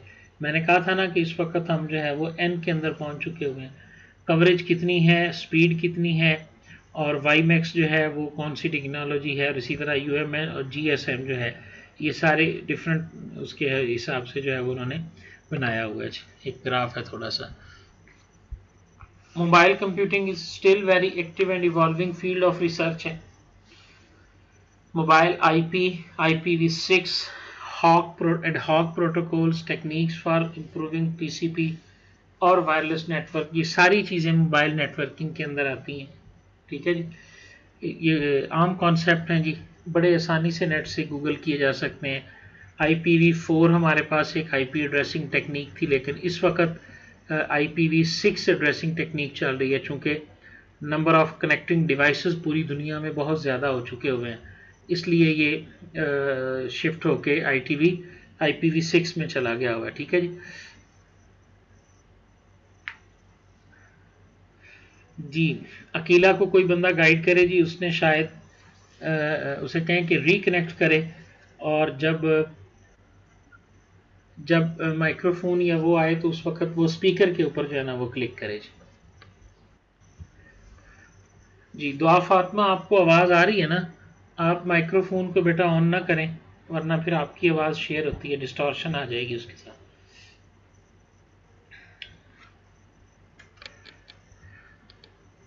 जी, अकीला को गाइड करें जी काइंडली। अकीला को एक मैसेज टाइप करके चैट विंडो में फेंक दें। नेक्स्ट देखें जी। ओके जी, ये IP एड्रेस के बारे में थोड़ा सा बताया हुआ है। इसमें नेटवर्क आईडी होती है, होस्ट आईडी होती है, ये सिंपल है, इसको नहीं यहाँ पे डिस्कस किया जा सकता। ये फीचर्स आ गए जी अब। ठीक है, डाटा कंसिस्टेंसी, ये इश्यूज भी हैं, फीचर्स भी हैं और करैक्टरिस्टिक्स भी हैं मोबाइल कंप्यूटिंग के हवाले से। ठीक है, वैलिडिटी, ये सुन लें। अब पर्टिकुलरली क्वेश्चन अगर आता है what is data consistency in mobile computing, ठीक है, तो फिर आपने उसके अंदर वैलिडिटी क्या होती है, एक्यूरेसी क्या होती है, यूजेबिलिटी क्या होती है और इंटेग्रिटी क्या होती है, इन सारी चीज़ों को आपने बयान करना है। ठीक है, validity, accuracy, usability and integrity. ठीक है, ये 4 फीचर्स होते हैं डाटा की कंसिस्टेंसी जिससे इंश्योर होती है। आम लफ्ज़ हैं ये। एक्यूरेसी से मुराद जो डाटा आप ट्रांसमिट कर रहे हैं उसका एक्यूरेट तरीके से कम्युनिकेट होना, यूजेबिलिटी उसका यूजेबल होना, कोई ऐसा ऑर्फन टाइप का डाटा मौजूद ना हो। इंटेग्रिटी से मुराद ये होती है उसकी प्राइवेसी मुतासर ना हो, और वैलिडेशन से मुराद ये है कि आप उसको वैलिडेट कर सकें उस डाटा को कि आइदर ये करेक्ट है या इनकरेक्ट है। इस तरह के फीचर्स हमारे पास इसके होते हैं जी। अब ये देखें, ये एक नया लफ्ज़ इससे आगे शुरू होगा जो कि थोड़ा सा मुश्किल होगा कोप अप करना आपके लिए। What is adaptive applications. ठीक है, वैसे तो ये ज़माना है अडाप्टिव एप्लीकेशन का, और आने वाले वक्तों में और आने वाले सॉफ्टवेयर्स में हर जगह अडाप्टिव एप्लीकेशंस की ही बात हो रही है। ठीक है ना, मसलन वेबसाइट्स के बारे में आप सुन लें। आज से 4-5 साल 6 साल पहले हमें वेबसाइट्स जो है ना, जो ब्राउज़र में चलती थी वो और होती थी, और जो मोबाइल में खुलनी होती थी वो वेबसाइट और बनानी पड़ती थी। यानी जो डेवलपर्स होते थे उसको मल्टी स्क्रीन वेबसाइट्स जो है ना वो बनानी पड़ती थी। ठीक हो गया, मल्टी स्क्रीन्स, उसकी 2 CSS फाइलें लिखनी पड़ती थी कि जब उसको जिस डिवाइस पे खोला जाए वो उस डिवाइस को देखे कि जी ये फलां डिवाइस है, और फिर वो वाला पार्ट जो है वो चले, वो वाला डिज़ाइन उसका चले जो वो डिवाइस होता था। ठीक हो गया। लेकिन आज की जो वेबसाइट है, हाँ जी, आज की वेबसाइट अडाप्टिव एप्लीकेशन है। कोई भी आप मॉडर्न टेक्नोलॉजी से जब आज की वेबसाइट बनाते हैं तो इसको ऐसा नहीं करना पड़ता। इसके अंदर डेवलपर का जो कॉस्ट था ना, एक से ज़्यादा दफ़ा उसको बनाने वाला, वो ख़त्म हो गया। ठीक है, ये आज का जो रिस्पॉन्सिव वेब डिज़ाइन है जिसको RWD कहा जाता है, RWD इन वेब, रिस्पॉन्सिव वेब डिज़ाइन जो है, बेसिकली ये अडाप्टिव एप्लीकेशन की सबसे बेस्ट एग्जांपल है जो इस वक्त हम और मैं और आप जानते हैं उस हवाले से। ठीक हो गया जी। अब क्या होता है कि जिस डिवाइस पे खोला जाता है वेबसाइट आपकी, उसको अडॉप्ट कर लेती है खुद ब खुद। उसके डिज़ाइन में इतनी फ्लेक्सिबिलिटी मौजूद है, ये कोड नहीं करना पड़ा प्रोग्रामर को। ठीक है, मतलब पहले प्रोग्रामर को करना पड़ता था उसको फ्लेक्सिबल बनाने के लिए, लेकिन अब इंफ्रास्ट्रक्चर ही ऐसा आ गया हुआ है कि वो खुद ब खुद अडॉप्टिव हो जाती है। क्लियर हो गया जी यहाँ तक? Can respond to a changing operating environment, ये सारी चीज़ें इसके अंदर मौजूद है। या एक और एग्जांपल आपको देता हूँ कि जी हम अब देखें ना, ऐप का वर्जन जब आप डाउनलोड करते हो ना तो वो डिफरेंट होता है। iOS के लिए और होता है और ऑपरेटिंग सिस्टम के विंडोज़ के लिए, सॉरी एंड्रॉयड के लिए जो है वो और होता है, ऐसा है ना। तो अगर ऐसा ऐसा इन्वायरमेंट जब क्रिएट हो जाएगा कि एक ऐप जो है वो खुद ब खुद ही अपने आप को जो है वो अगर एंड्रॉयड है तो उसके हिसाब से सेट कर ले, और अगर iOS है तो उस हिसाब से अपने आप को जो है ना वो चेंज कर ले, that would be adaptive applications. Mobile computing की एग्जांपल दी गई है जी, हमारे पास cellular network, wireless network, wireless modem है, जितने भी डिफरेंट किस्म के क्लाइंट्स हैं, कोई लो बैंडविड्थ के साथ है, कोई हाई बैंडविड्थ के साथ है, कोई किस तरह से है, ठीक है। इन तमाम का आपस में कनेक्ट होके और उसके बाद जो है वो सर्वर्स के साथ कनेक्ट होना, ये मोबाइल कंप्यूटिंग के अंदर आता है जी। आप मैंने मिसाल दी है, रिस्पॉन्सिव हम आप कह सकते हैं इसको, ठीक है ना, लेकिन अडाप्टिव ही टेक्निकल लफ्ज़ है दुआ इसके लिए, ठीक है जी। अकीला, आप सेशन एंड के ऊपर जो है वो मिस अतीका हफीज़ से रब्ता कर लीजिएगा, वो आपको बता सकते हैं कि इसकी रिकॉर्डिंग आपको कैसे मिल सकती है, ठीक है जी। ओके जी। मोबाइल कंप्यूटिंग के अंदर system level energy saving technique, ये अभी तक मोबाइल कंप्यूटिंग के फीचर्स ही चल रहे हैं, ठीक है। ये आजकल सबसे बड़ा मसला है जी, बैटरी का ज़्यादा कंज्यूम होना, ठीक हो गया।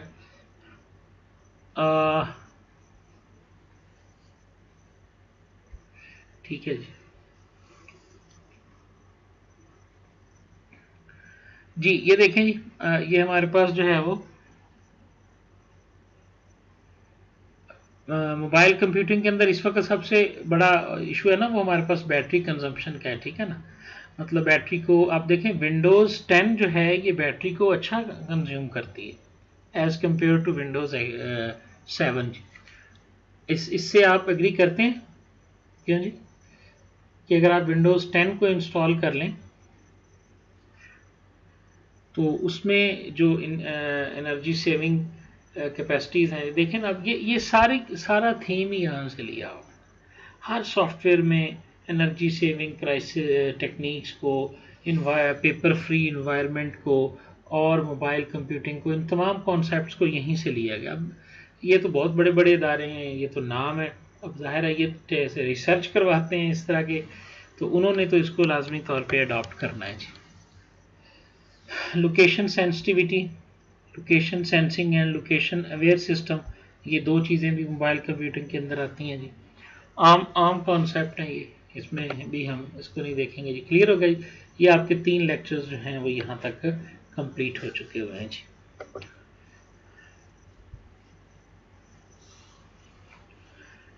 फिर इसमें परवेसिव कंप्यूटिंग आ गया जी, ये हम डिफाइन कर चुके हैं, अब आप सिर्फ इसको पढ़ेंगे। ये डायग्राम जो है ना जी, ये अपने दिमाग में बिठाएं जी, परवेसिव कंप्यूटिंग के हवाले से जी, ठीक है जी। हाँ जी, परवेसिव कंप्यूटिंग एप्लीकेशंस,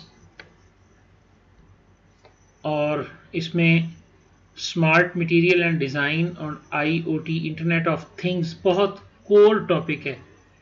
जो लोग भी रिसर्च करना चाहते हैं टर्म पेपर के हवाले से या फाइनल रिसर्च के हवाले से, बर्निंग टॉपिक है जी इस वक्त ये पूरी दुनिया का, इंटरनेट ऑफ थिंग्स, ठीक है जी। और ये परवेसिव कंप्यूटिंग एप्लीकेशंस जो हैं ये IoT पे बेस कर रहे होते हैं। Low cost, low power connectivity, embedded computing and sensors, ये मिलते हैं। मैंने पहले भी कहा था आपको कि ये सारी चीज़ें इस परवेसिव कंप्यूटिंग इन्वायरमेंट में मौजूद होती हैं, ठीक है जी। इसके बारे में जी अगर किसी को कोई है तो वो पूछ ले जी, ठीक है, डेफिनेटली आया होगा जी। मैंने बताया ना जी, ये इंटरनेट बेसिकली जो रिसर्च ओरिएंटेड आपको वो असाइनमेंट देते हैं ना टीचर्स किसी भी सब्जेक्ट की, मकसद तो उनका यही होता है, और वो पेपर्स भी ऐसे ही शेयर करते हैं कि जिसको पढ़ के आपको कुछ आइडिया हो जाए, ठीक है ना, कि आप अपना पेपर ही कम से कम आसानी से लिख सकें, या आपने जब थीसिस में जाना है तो आपको आइडिया जनरेट ही ना करना आ रहा हो, ठीक है ना, तो आप आइडिया वहाँ पे जनरेट कर लें। असल मकसद तो उनका यही होता है लेकिन वो हमारी चूंकि अप्रोच डिफरेंट हो जाती है और हम लोग सोच रहे होते हैं कि जी किस तरह लिखा लिखाया हो जाए या हाईलाइटेड मिल जाए, तो हम उसको टाइम की वजह से जो है ना, वो मैंने बता दिया ना शुरू में कि टाइम जो है वो फैक्टर बना हुआ है तमाम स्टूडेंट्स के लिए। इस डायग्राम में जी किसी को कोई भी प्रॉब्लम हो या कोई ऐसी टर्म,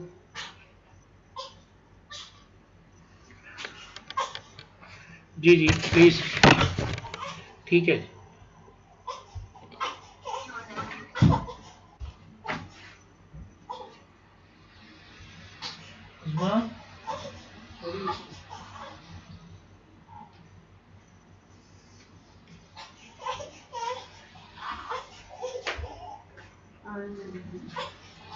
मुझे बंद कर दे बस, ले मोबाइल। पानी पानी ला दो मुझे, पानी। बिस्मिल्लाह बिस्मिल्लाह।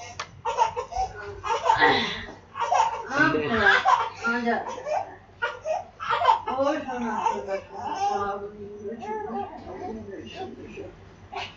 सुनो जी,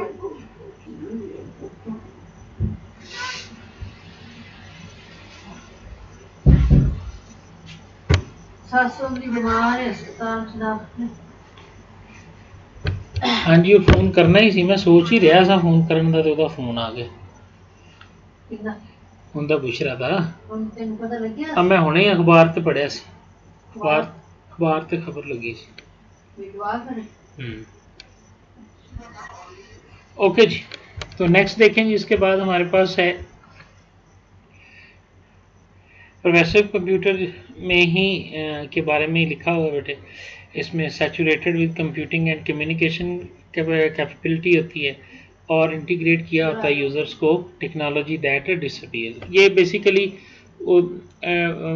फॉर्मेटिव वे के अंदर उन्होंने इसको शुरू कर दिया हुआ है, ठीक है।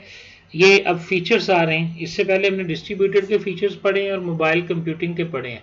प्रोग्रेसिव को सिर्फ हमने डिफाइन किया था, लेकिन यहाँ से प्रोग्रेसिव कंप्यूटिंग का टॉपिक बाकायदा शुरू हो गया। इसमें से कोई भी क्वेश्चन आ सकता है। What are the invisibility in progressive computing, what are effective use, what is the effective use of smart spaces in progressive computing. ये कोई भी एक हेडिंग, सब हेडिंग जो है, ये क्वेश्चन बन के पेपर में आपके सामने आ सकती है, ठीक है।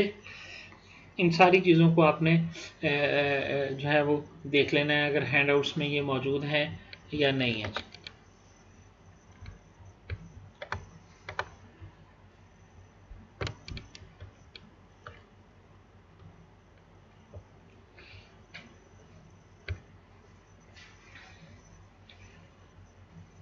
जी, प्रोग्रेसिव कंप्यूटर में जो दूसरी इसका फीचर है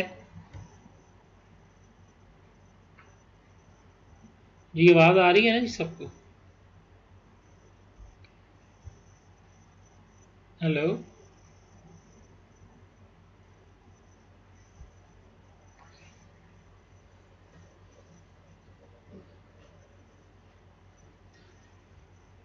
हेलो,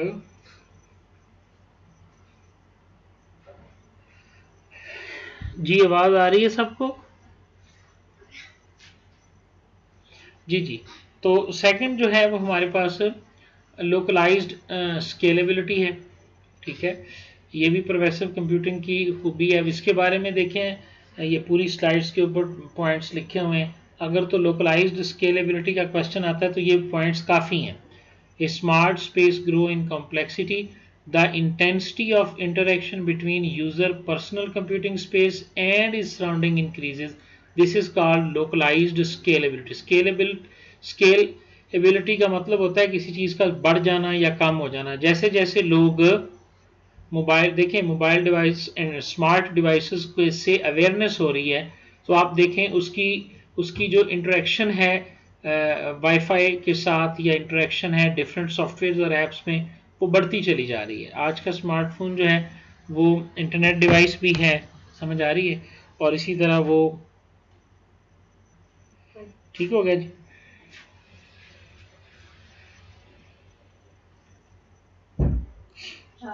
ओके जी। एक ना एक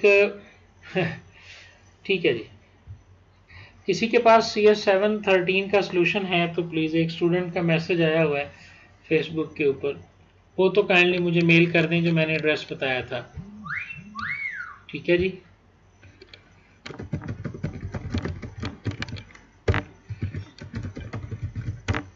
इस मेल के ऊपर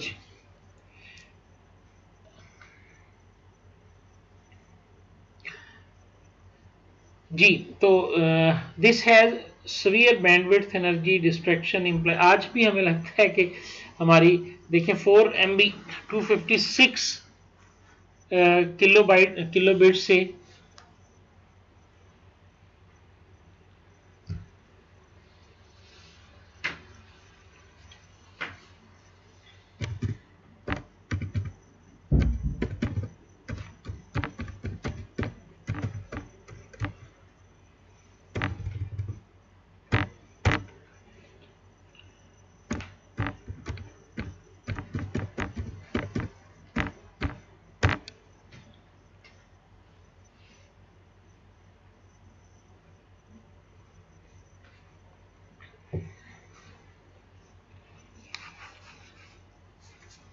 ओके जी।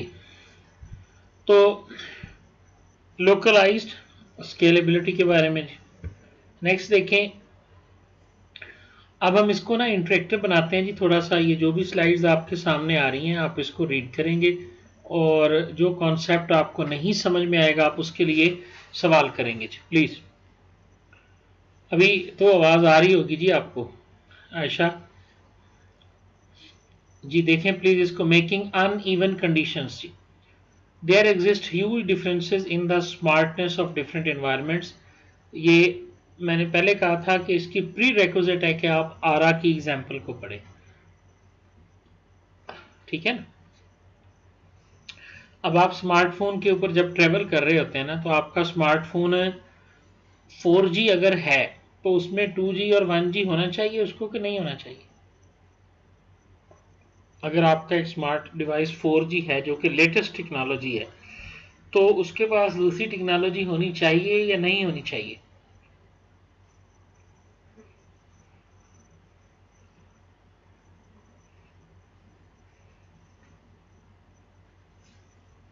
जी जी।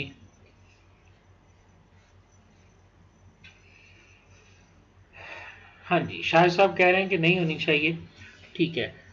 लेकिन अगर आप पाकिस्तान के अंदर हैं और आप ऐसे एनवायरनमेंट में मौजूद हैं कि जहाँ ये जो बैकवर्ड टेक्नोलॉजी का मैंने नाम लिया 2G या 3G या 4G को सपोर्ट करते हैं तो फिर आप देखें कि आपका वो डिवाइस जो है वो 4G एनेबल्ड तो होगा लेकिन वो 3G और 2G सिस्टम्स जब इन्वायरमेंट आएंगे तो वो आपके लिए यूजलेस हो जाएगा। समझ आ रही है ना। तो अनइवन कंडीशंस जहाँ पे आए वहाँ पे भी उसको जो है ना वो बैलेंस करना चाहिए। ये जो है ना ये कंडीशन है परवेसिव कंप्यूटिंग के अंदर। So large dynamic range of smartness can be harsh to a user suspicious from goal of making pervasive computer invisible. चूंकि इन्वायरमेंट में डिफरेंसेस मौजूद हैं और उन डिफरेंसेस को जो है ना उन कंडीशंस को इवन करना जो है ये थोड़ा सा टास्क इसके अंदर मौजूद है। और ये मैं फोरकास्ट कर रहा हूँ जी आपके लिए। ये एक अच्छा टॉपिक है एकेडमिक पेपर बनाने के लिए। ठीक है जी। Uneven conditions in pervasive computings. ठीक है। और ये क्या होती हैं इनको किस तरह से एड्रेस किया जाता है और किस तरह से फिर इनको रिजॉल्व किया जाता है इसके ऊपर आप एक अच्छा टर्म पेपर जो है वो लिख सकते हैं जी। कंपोजिशन ऑफ परवेसिव कंप्यूटिंग ये एक टोटल माहौल उसने बनाया है जी हमारे पास।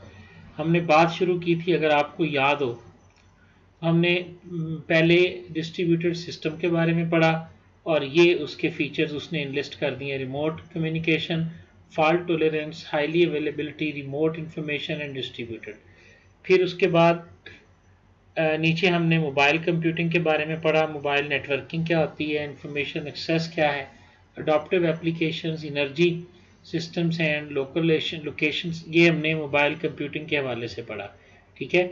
और इन दोनों को जब हम मिलाते हैं तो हमारे पास परवेसिव कंप्यूटिंग जी। ये देखें जी ये हमारे पास डिस्ट्रीब्यूटेड कंप्यूटिंग के बारे में हमने पढ़ा। उसके बाद ये मोबाइल कंप्यूटिंग के फीचर्स पढ़े तो ये क्यों पढ़ रहे थे हम, पहले डिस्ट्रीब्यूटेड, फिर मोबाइल, फिर परवेसिव, तो ये बताने के लिए कि बेसिकली ये परवेसिव कंप्यूटिंग का जो कॉन्सेप्ट है ये शुरू में मैंने आपको बताया था कि किन 3-4 चीज़ों से मिक्सअप होकर ये बना हुआ है। तो ये क्रॉस बेसिकली म्यूचुअल एक्सक्लूसिवनेस को शो कर रहा है जी, और इनकी डिसजॉइंटनेस को, कि ये देखें इन दोनों को जब आप मिलाते हैं मोबाइल कंप्यूटिंग के और इनको, तो ये कॉन्सेप्ट आपके पास है मोबाइल और परवेसिव कंप्यूटिंग का आता है। तो परवेसिव कंप्यूटिंग का सब पार्ट है आपके पास distributed systems and the mobile computing, जो हमने लास्ट 2 लेक्चर्स के अंदर इनको देखा। इससे हमारे पास जो चीज़ आई है स्मार्ट स्पेसेस, इनविजिबिलिटी और localised scalability and uneven conditioning जो है, समझ आ रही है जी। ये चारों के ऊपर आप अपना टर्म पेपर और रिसर्च पेपर आने वाले में लिख सकते हैं जी, समझ आ रही है। ये बड़े टॉपिक्स हैं, फिर भी स्मार्ट स्पेस को नैरो कर लीजिएगा किसी एक के लिए, इसी तरह लोकलाइज्ड स्केलेबिलिटी को नैरो कर लीजिएगा। अगर आपको वहाँ पे मिले कि कोई 2 टेक्निक्स हैं जिससे हम लोकलाइज्ड स्केलेबिलिटी को हैंडल करते हैं, उन दोनों का कंपैरिजन भी आप वहाँ कर सकते हैं। ओके जी, स्मार्ट स्पेस हमारे पास क्या है जी, हम यूबिक्विटस कंप्यूटिंग जो मार्क वीजर ने बनाई थी उसको हम पढ़ के आ रहे हैं जी। ये उसी कॉन्सेप्ट से इवॉल्व हुआ है। तो क्या डेफिनेशन है इसकी, promotes the idea of a physical world that is richly and invisibly with sensors, actuators, displays, computational elements embedded seamlessly in everyday objects of our lives and connected through a continuous network जी, ठीक है।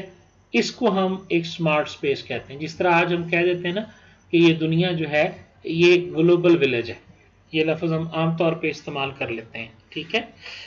तो आज की दुनिया के अंदर हम देख रहे हैं कि हमारे पास स्मार्ट डिवाइसेस का ट्रेंड बनता चला जा रहा है जी, ठीक हो गया। हमारी वॉच जो है वो स्मार्ट वॉच में बदल गई है, हमारा फ़ोन जो है वो स्मार्ट फ़ोन में बदल गया है, हमारे होम जो हैं वो स्मार्ट होम में बदलने जा रहे हैं। और इसी तरह ये स्मार्ट डिवाइसेस और स्मार्ट जब आपकी फिज़िकल वर्ल्ड जो है वो डिफरेंट चीज़ें स्मार्ट इन्वायरमेंट में चेंज हो जाएंगी जी जी, तो उस वक़्त आपके पास जो है ये स्मार्ट स्पेस बन जाएगी, ये जो जिसको आज आप ग्लोबल विलेज कहते हैं ना, फिर हम कहना शुरू कर देंगे कि ये दुनिया एक स्मार्ट स्पेस बन चुकी हुई है, ठीक है।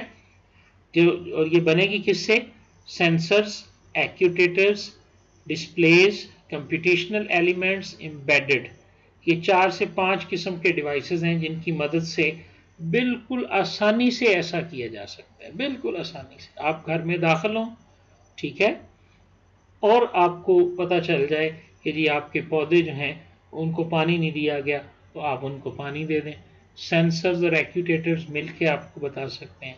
आप अपने घर के सामने आए तो आपका गेट ऑटोमेटिकली जो है वो ओपन हो जाए। सेंसर्स, फिंगरप्रिंट, फेस रिकॉग्निशन से ऐसा आराम सा जो है ना वो पॉसिबल है, ठीक है जी। और व्हीकल्स के अंदर, कार्स के अंदर जो शायद बता रहा है, ये सारी चीज़ें this would be known as a smart space. इसके पीछे भी इंटरनेट ऑफ थिंग्स शामिल है। जब ये सारी चीज़ें आपस में मिलकर काम कर रही होती हैं, सेंसर्स हैं, एक्यूटेटर्स हैं, डिस्प्लेज हैं, तो ये मिलकर ही आपके पास है। हाँ, ऐसा हो रहा है जी, बिल्कुल बिल्कुल हो रहा है, लेकिन अभी इतना इनरिच नहीं है। हम स्मार्ट स्पेस के अंदर एक लफ्ज़ बोल के आए हैं, रिचली, ओके।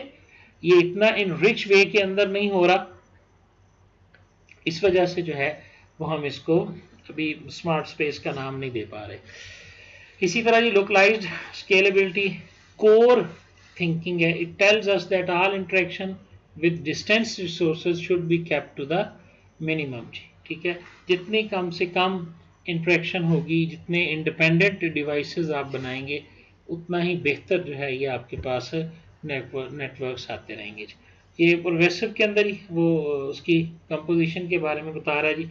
इसमें कुछ टेक्निकल प्रॉब्लम्स हैं जो कि ऑलरेडी आइडेंटिफाइड हैं, इसमें सॉल्यूशंस भी मौजूद हैं, डिमांड्स भी मौजूद हैं, डिफरेंट न्यू सॉल्यूशंस भी हैं, और ऑब्वियस मैपिंग टू प्रॉब्लम्स भी इसके अंदर मौजूद हैं जी। ये स्लाइड भी अहम है जी।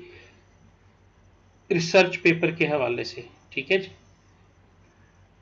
जो आपने लिखना होगा अपने मिड के बाद।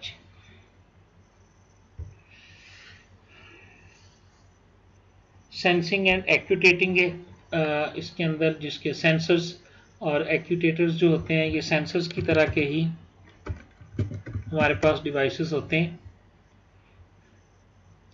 जिस तरह सेंसर्स जो है वो कर सकता है, इसको रिकॉग्नाइज कर सकता है, और तो ये बेसिकली आपके रोबोट के हिस्से के अंदर मौजूद होते हैं। सेंसर का काम चीज़ों को सेंस करना होता है, और एक्यूटेटर का काम जो होता है वो इनपुट और आउटपुट की सूरत में मूव करना होता है। ये मैंने डेफिनेशन इसकी शेयर की है जी आपके साथ,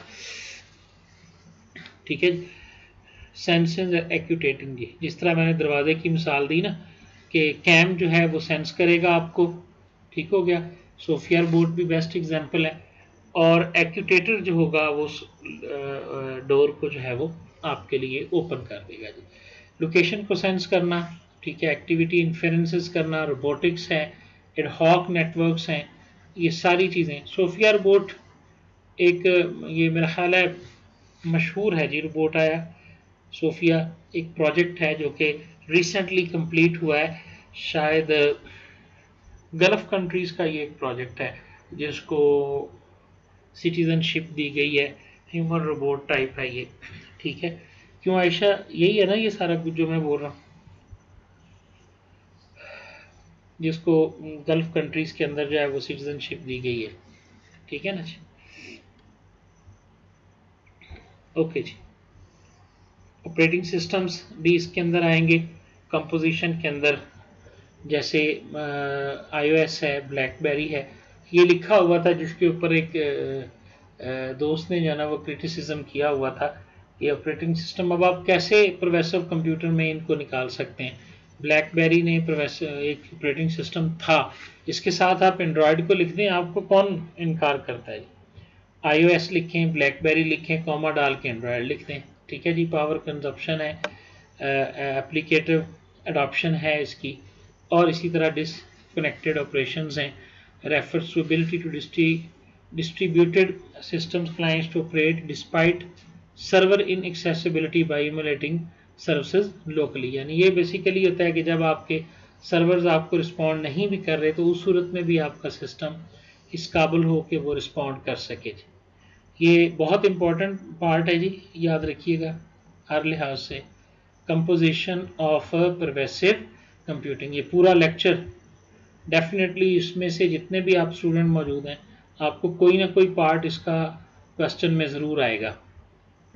किसी को कुछ आ सकता है, किसी को कुछ आ सकता है जी, ठीक है।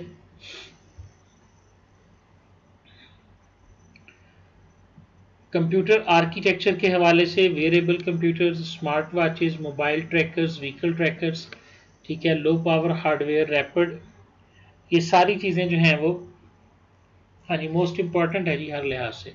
इसमें ये दुआ फातिमा जो हैं ये अपना कोई एक्सपीरियंस शेयर कर रही हैं या प्रोडिक्शन कर रही हैं। सेल्फ हीलिंग सिस्टम्स जी ऐसे सिस्टम्स होते हैं जो कि एबिलिटी होती है जिसके अंदर करेक्टली अपने आप को रोल बैक करना और विदाउट ह्यूमन इंटरवेंशन के साथ जो है ना ये सेल्फ हीलिंग सिस्टम है। जिस तरह वर्ड है ना, वर्ड बंद होता है, उसमें कोई प्रॉब्लम आती है तो वर्ड खुद ब खुद क्लोज होके तो दोबारा आपके सामने ओपन हो जाता है और आपके किए हुए काम को जो है वो सेव कर लेता है। तो इस तरह के जो सिस्टम्स हैं इनको हम सेल्फ हीलिंग सिस्टम जो है ना वो कह रहे होते हैं जी। ओके जी शाह साहब, आप नहीं टाइम तो क्लास का 10 बजे ही है, अब इससे पहले तो नहीं हो सकता जी। सिक्योरिटी एंड प्राइवेसी के हवाले से ये 3 हेडिंग्स हैं जी, location privacy, low power encryption and biometric authentication, human computer interaction. ये लफ्ज़ बड़े ध्यान से सुन लीजिए, कॉन्टेक्स्ट अवेयरनेस, इसके ऊपर बहुत ज़्यादा हमारे लेक्चर्स भी हैं, हमारा एक पूरा सेशन हो सकता है इसके ऊपर हो, और बहुत इम्पॉर्टेंट है जी ये, ठीक है, बहुत इम्पॉर्टेंट है कॉन्टेक्स्ट अवेयरनेस। हम देखेंगे आगे, ये फीचर्स में से ही है परवेसिव कंप्यूटर। ये जितनी चीज़ें हम पढ़ रहे हैं इनको हमने डिटेल में देखना है सबको, ये पिछली जितनी भी स्लाइड्स हमारे सामने आई हैं, ठीक है। इन तमाम को आगे हमने देखना है जी। ये एक डायग्राम आ गई जी आपके पास, ठीक है, मोबाइल एंड परवेसिव कंप्यूटिंग, और उसके बाद कौन कौन सी चीज़ क्या क्या कर रही है। जिस तरह वो पिछली डायग्राम थी वो भी अच्छे तरीके से अपने जो है ना वो फिट कर लें दिमाग में, और ये भी फिट कर लें। इसमें जितनी भी चीज़ें कंट्रीब्यूट कर रही हैं तमाम के फंक्शंस लिखे हुए हैं, बल्कि आप ये ध्यान में रखें कि ये जितने अल्फाज लिखे हुए हैं ना आपके सामने, इन तमाम की डेफिनेशंस आपको आनी चाहिए। ओके, अब डेफिनेशन से आगे अगर आप बढ़ें तो एटलीस्ट एक एक पैरा आपको इन तमाम के बारे में आना चाहिए जी, ये ज़हन में बिठा लें जी, ठीक है।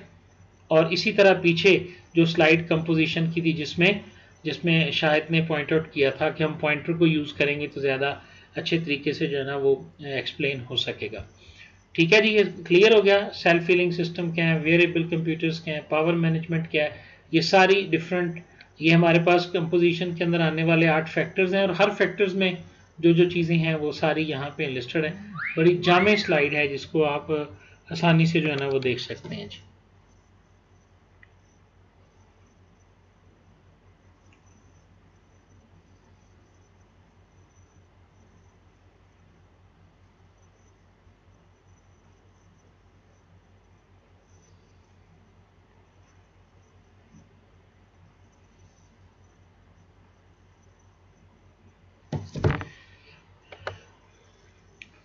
उसके बाद आ गया जी मोबिलिटी हैज़ 3 ऑप्शंस।